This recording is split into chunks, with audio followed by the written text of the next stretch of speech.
शहरातील महिला, मुली आणि विद्यार्थ्यांच्या शैक्षणिक, आरोग्यविषयक, कौशल्य विकास तसेच रोजगारभिमुख विकासाच्या दृष्टीने बैठकीत विविध महत्त्वपूर्ण निर्णय घेण्यात आल्याची माहिती महिला व बालकल्याण समितीच्या सभापती निर्मला हरीप जंगम यांनी पत्रकार परिषदेत दिली।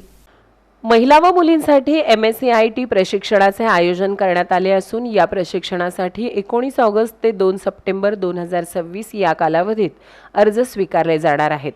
तसेच सोलापूर महानगरपालिका प्रसूतिगृह, मनपा माध्यमिक शाळा आणि महानगरपालिका इमारत येथे सॅनिटरी नॅपकिन व्हेंडिंग मशीन बसवण्याचा निर्णय घेण्यात आला आहे। मनपा शाळांमधील विद्यार्थ्यांना शुद्ध पिण्याचे पाणी उपलब्ध व्हावे यासाठी वॉटर प्युरिफायर बसवण्यात येणार आहेत।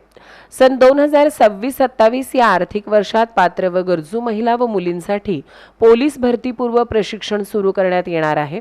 यामध्ये एकल महिला व त्यांच्या मुलींना तसेच सन 2025-26 मध्ये 12वी उत्तीर्ण झालेल्या 18 ते 25 वयोगटातील मुलींना विशेष प्राधान्य देण्यात येणार आहे। याशिवाय मनपा प्राथमिक शाळांमधील इयत्ता 4थी व 7वीच्या विद्यार्थ्यांच्या शिष्यवृत्ती परीक्षेचे शुल्क भरण्याबाबतही निर्णय घेण्यात आला। मनपा शाळांमध्ये विद्यार्थ्यांना आवश्यक मूलभूत सुविधा उपलब्ध करून देण्यासाठी महिला व बालकल्याण समितीचे सर्व सदस्य शाळांना प्रत्यक्ष भेटी देऊन पाहणी करणार आहेत। या पाहणी दरम्यान शाळांमधील सुविधा, विद्यार्थ्यांच्या अडचणी आणि प्रलंबित बाबींची माहिती घेऊन त्यावर आवश्यक कार्यवाही केली जाणार आहे। महिला व बालकल्याण समितीच्या माध्यमातून शहरातील महिला, मुली आणि विद्यार्थ्यांना शिक्षण, आरोग्य, कौशल्य विकास व रोजगाराच्या संधी उपलब्ध करून देण्यासाठी विविध उपक्रम राबवण्यात येणार आहेत। महिलांना स्वावलंबी करण्याबरोबरच मुलींच्या शिक्षणाला आणि सुरक्षिततेला प्राधान्य देत आगामी काळातही विविध उपक्रम प्रभावीपणे राबवण्यात येतील, असे सभापती निर्मला जंगम यांनी सांगितले। शहरातील मुली व महिला व विद्यार्थ्यांच्या शैक्षणिक, आरोग्यविषयक व राज्य रोजगारभिमुख विकासाच्या दृष्टीने विविध महत्त्वपूर्ण निर्णय घेतले।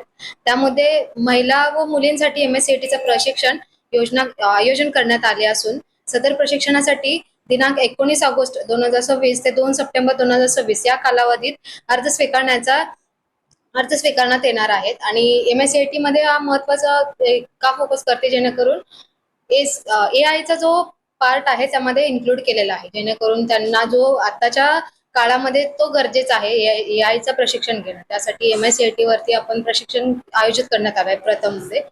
तसेच मनपा प्रसूतिगृह व मनपा माध्यमिक शाळा व महानगरपालिका इमारती येथे सॅनिटरी नॅपकिन वेंडिंग मशीन बसवण्याचा निर्णय घेण्यात आला आहे।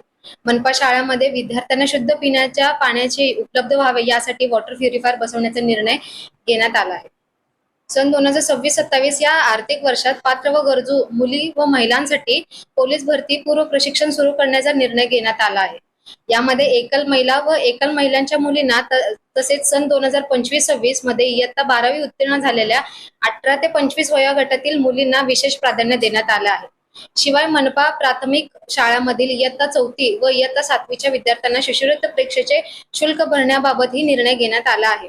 या बैठकीत समितीच्या सदस्य सुनीता कामाठी, मंदाकिनी तोडकरी, वंदना गायकवाड, अजित गवळी, मृण्मयी महादेव गवळी, पूजा वाडेकर, श्वेता खरात, सुमन चाबुकस्वार आणि चौधरी हे उपस्थित होते।